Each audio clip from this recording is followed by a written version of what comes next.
Hi, welcome to my exercise physiology application number 4.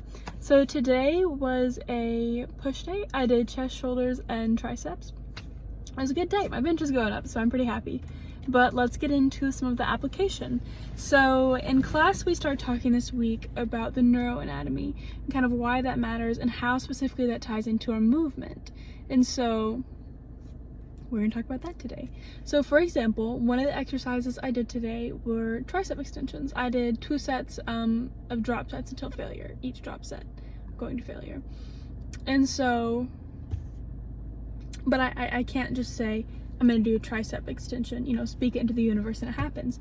There's a connection from my brain to my muscle. And so let's talk about what's actually happening. So your nervous system, you have your central nervous system, your brain, and your spinal cord, but you have neurons that run off of that, which actually convey your messages and transmit signals back to your brain. And so at rest, your neurons, so I have a neuron here that's running down, and what the structure of that looks like is I have a cell body here, then I have these things on top of it that kind of look like little finger-like extensions, and they're called dendrites. So they receive messages from the neurons above them or around them, and then at the end you go down from my cell body and I have an axon that has axon terminals that sends out the signal to the neurons around them.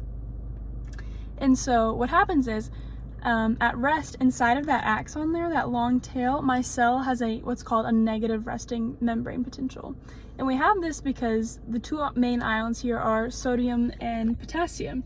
And so naturally you have more sodium outside of the cell and you have more potassium inside of the cell, but you have a higher amount of sodium outside of the cell than you do potassium inside the cell. So even though, but you also have some anions inside of the cell, so it's not just the potassium.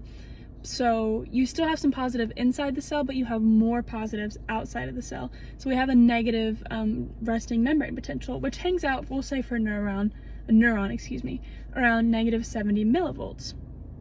But for an action potential to occur, and what that would look like in this example is me actually extending my tricep, you have to reach what's called a threshold potential and then depolarize.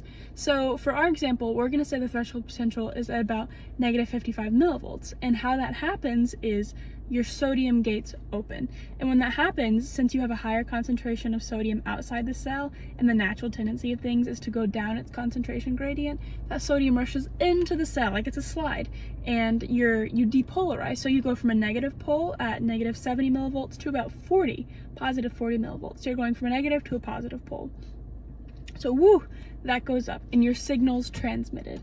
And so what this looks like for muscular contraction, at the end of those axons, they don't touch each other. The axons don't touch the dendrites. You have a neuromuscular junction. And what we tend to release when we're talking about muscular contraction is a neurotransmitter called acetylcholine. So that acetylcholine is then received by the dendrites of another neuron in the muscle cell. But for our purposes, we won't get too into that yet. So you depolarize, you get to the top, and immediately following that depolarization, you have a wave of repolarization. So what happens is your sodium gates slam shut, no more, and your potassium gates open. So since you have more potassium inside the cell, all that potassium goes outside the cell, and eventually so much actually goes out that you become too negative. And so that's what's called our refractory period when we're talking about electrical signals with our nervous system, because it takes so much energy to reach that threshold again, which is negative 55, that you usually don't generate any action potentials here. So as there's a wave of depolarization, there's kind of a wave right behind it following a repolarization to bring it back down, because these are very, very fast and they're happening almost continuously as we move and function throughout our body. But we get so negative, and actually we have an opposite concentration of what we do at rest, because we have more potassium outside of the cell and more sodium inside of the cell. And we want that reversed to be at our resting, our homeostasis. So we have sodium potassium pumps, which require ATP, which we're getting from our bioenergetics. The food we eat, we're converting into energy that our body can use, doing things like tricep extensions. But what that sodium potassium pump does is it pumps out 3 sodium from inside the cell, and from the extracellular matrix, it pumps 2 potassium back in.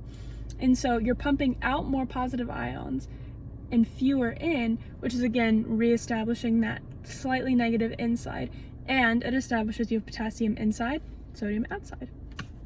And so, yeah, in terms of the energy systems, again, I'm still using mainly PCR and fast glycolysis when we're talking about weightlifting and RER closer to 1, burning primarily carbs, but that is some of the neural signals involved in that.